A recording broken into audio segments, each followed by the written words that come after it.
نحمده ونسلم على رسوله الكريم اما بعد فاعوذ بالله من الشيطان الرجيم بسم الله الرحمن الرحيم الصلاة والسلام عليك يا سيدي يا رسول الله وعلى آلك وأصحابك يا سيدي يا حبيب الله سبحان الذي أسرى بعبده ليلا من المسجد الحرام إلى المسجد الأقصى۔ پاک ہے وہ ذات جو اپنے بندے کو راتوں رات لے گیا مسجد حرام سے مسجد اقصیٰ تک۔ مسجد حرام سے اس سفر کا آغاز ہوا ہے۔ ام حانی کے گھر پہ آقا دو عالم صلی اللہ علیہ وآلہ وسلم استراحت کر رہے تھے، اور دروازہ جو ہے وہ اندر سے بند کیا ہوا تھا، اور جبریل امین کو حکم ہوتا ہے کہ جاؤ میرے محبوب کو سر عرش لے کر آؤ۔ تو جب جبریل امین حاضر ہوئے تو دروازے کو بند پایا، تو اللہ سے عرض کی کہ میرے مالک اب میں کیا کروں؟ تو اللہ تعالیٰ نے فرمایا کہ آپ نے دروازے کو دستک نہیں دینی، کہ آپ کے لیے جو میرا محبوب ہے وہ اٹھ کر دروازہ کھولے۔ تو آقا دو عالم صلی اللہ علیہ وآلہ وسلم کے آداب جو ہیں وہ اللہ اپنے جبریل کو سکھا رہا ہے۔ تو جبریل امین نے کہا کہ مالک اب میں کیا کروں؟ تو اللہ رب العزت نے کہا کہ چھت سے سوراخ کرو اور اس سوراخ سے سمٹ کر نیچے اترو۔ جب وہ نیچے اترے تو آ کر آقا دو عالم صلی اللہ علیہ وآلہ وسلم کے قدم مبارک میں بیٹھ گئے۔ اور صحیح حدیث میں آتا ہے کہ جبریل امین کے 600 پر ہیں، اگر وہ ایک پر کھولے تو شمال سے لے کے جنوب تک پھیل جائے گا، اور اتنے بڑے بڑے 600 پر جبریل امین کے ہیں۔ اور 600 پر جس جسم پہ ہوں گے تو وہ جسم کتنا بڑا ہوگا۔ تو معراج کی شب جب جبریل امین آئے تو ایک چھوٹے سے سوراخ سے آئے، تو انہوں نے یہ بھی درس دیا کہ جب محبوب کے در پر جائیں تو ہمیشہ اپنے آپ کو چھوٹا کر کے جائیں۔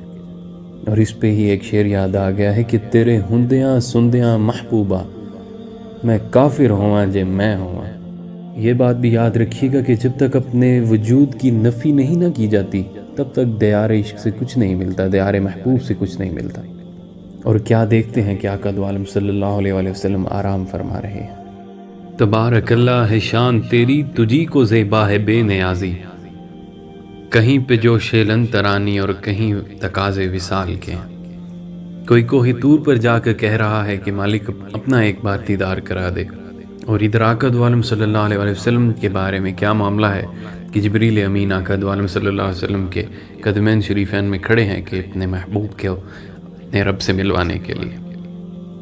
تو پھر اللہ رب العزت نے حکم ارشاد فرمایا کہ اے جبریل قبل قدمے ہے، کہ میرے محبوب کی قدم مبارک چوم لے۔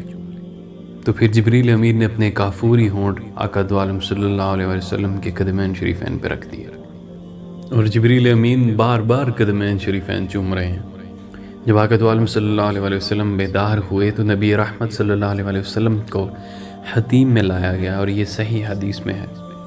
حتیم میں لا کر آقا دو عالم صلی اللہ علیہ وسلم کے صدر انور کو چاک کیا گیا، مطلب آقا دو عالم صلی اللہ علیہ وسلم کے سینے کو چاک کیا گیا، اور قلب اطہر آقا دو عالم صلی اللہ علیہ وسلم کے سینہ مبارک سے نکال کر کے ایک تشتری میں رکھا گیا، اور اس کے بعد اس کو آب زمزم سے غسل دیا گیا۔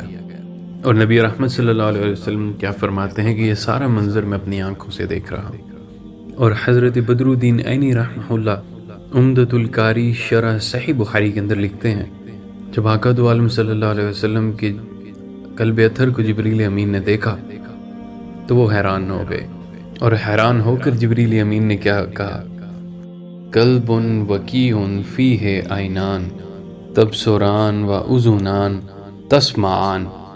واہ واہ، کیسا دل ہے کہ جس میں دو آنکھیں ہیں جو دیکھتی ہیں، اور جس میں دو کان ہیں جو سنتے ہیں۔ تو اس سے یہ بھی ثابت ہو گیا کہ آقا دو عالم صلی اللہ علیہ وآلہ وسلم کا دل بھی عام لوگوں کی طرح نہیں ہے۔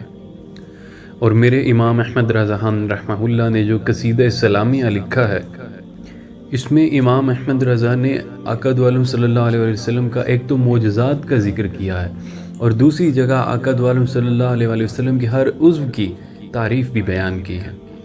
نبی رحمت صلی اللہ علیہ وسلم کی انگلی مبارک کے بارے میں کیا لکھا ہے کہ نور کے چشمے لہرائیں دریا بہیں، انگلیوں کی کرامت پہ لاکھوں سلام۔ اور پھر اسی طرح ہاتھوں کے بارے میں لکھا ہے کہ ہاتھ جس سمت اٹھے غنی کر دیا، موج بحر سماحت پہ لاکھوں سلام۔ اور پھر ساتھ ہی میں بازوؤں کے بارے میں کیا لکھا، جس کو بارے دو عالم کی پرواہ نہیں، ایسے بازوؤں کی قوت پہ لاکھوں سلام۔ اور پھر ساتھ ہی ہونٹوں کے بارے میں بھی لکھ دیا، پتلی پتلی گلے قدس کی پتیاں، ان لبوں کی لطافت پہ لاکھوں سلام۔ اور اسی طرح ہر عضو کی تعریف کرتے ہوئے جب آقا دو عالم صلی اللہ علیہ وسلم کے دل کے بارے میں بولا تو کیا لکھا کہ دل سمجھ سے ورا، مگر یوں کہوں غنچائے راز وحدت پہ لاکھوں سلام۔ تو اس دل کی بات جو کر رہا تھا میں، اور جبریل امین جس کو غسل دے رہے تھے، اور اس کے بعد مسجد حرام سے آقا دو عالم صلی اللہ علیہ وسلم کو مسجد اقصیٰ لے کر جایا گیا۔ اس واقعہ معراج میں بہت سارے اسرار اور رموز چھپے ہوئے ہیں۔ جب براق پر بیٹھ کر آقا دو عالم صلی اللہ علیہ وسلم آسمانوں کی طرف روانہ ہوئے تو ایک جگہ ایسی ہے جہاں پر جبریل امین رک گئے اور آقا دو عالم صلی اللہ علیہ وسلم سے کہنے لگے کہ میری منزل آ چکی ہے، میں اس سے آگے نہیں جا سکتا۔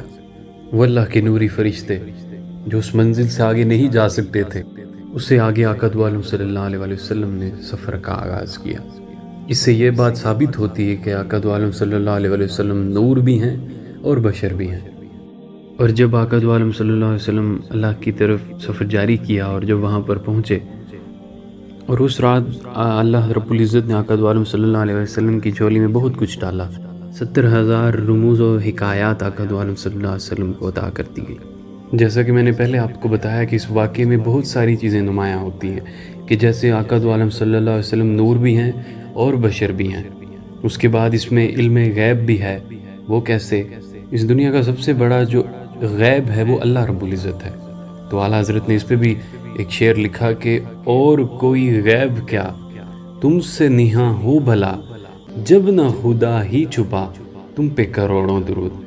دنیا کا سب سے بڑا غیب اللہ رب العزت ہے، تو جب وہی آقا دو عالم صلی اللہ علیہ وسلم سے نہیں چھپ سکے، ان کا دیدار بھی آقا دو عالم صلی اللہ علیہ وسلم نے کیا ہے، تو ان سے باقی چیزیں کیسے چھپ سکتی ہیں؟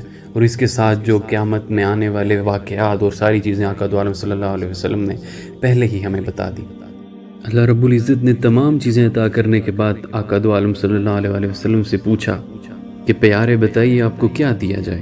اب آقا دو عالم صلی اللہ علیہ وسلم کی ڈیمانڈز دیکھیے گا کہ انہوں نے مانگا کیا۔ اگر کسی شخص کو آپ نے جاننا ہو نا کہ یہ کیسا ہے تو آپ اس کو اختیار دے دیجئے۔ تو جو جس کی مانگ ہوتی ہے وہ پرسنالٹی ادھر سے ڈیفائن کی جاتی ہے۔ تو نبی رحمت نے فرمایا کہ میں تمام زندگی تجھے کہتا رہا کہ تو میرا رب ہے، تو میرا رب ہے۔ تمام جگہ پہ غاروں میں جب لوگوں نے ظلم کیے تب بھی میں یہی کہتا رہا کہ تو ہی میرا رب ہے۔ تو آج تو بھی مجھے کہہ دے گے تو میرا بندہ ہے۔ اور اس سفر میں آقا دو عالم صلی اللہ علیہ وسلم کو وہ تمام چیزیں عطا کر دی گئیں جن کے وہ حقدار تھے۔ اور میری دعا ہے کہ اللہ رب العزت آپ کو تمام لوگوں کو سچے معنوں میں آقا دو عالم صلی اللہ علیہ وسلم کی قدر کرنے کی توفیق عطا فرمائے اور ان کے صدقے سے ہمارے تمام صغیرہ کبیرہ گناہوں کو معاف فرمائے۔ وما علینا الا البلاغ المبین۔